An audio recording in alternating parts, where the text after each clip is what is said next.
வாழ்க்கை தத்துவம். தேவையான இடத்தில் முற்றுப்புள்ளி கட்டாயம் வேண்டும். இல்லையேல் வார்த்தையும் வாழ்க்கையும் அர்த்தமில்லாமல் போய்விடும். வாழ்க்கை வாழ பல வருடங்கள் இருப்பினும் வாழ்க்கை மாற சில நிமிடங்கள் போதும். உறவுகள் தூக்கி எறிந்ததால் வருந்தாதே. அவர்கள் முன் வாழ்ந்து காட்டு, மகிழ்ச்சியாக, நிம்மதியாக.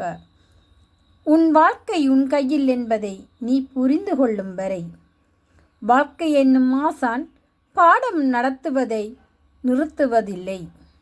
9ஆம் திகதி மாசி மாதம் 2025ஆம் ஆண்டு மட்டு நகரில் மழலைகளின் துயர் கண்டு அவர்களின் துயர் துடைத்தது மக்களுக்கு மகத்தான சேவையினை செய்து வரும் மக்கள் வாழ உதவும் நிறுவகம். நன்றி.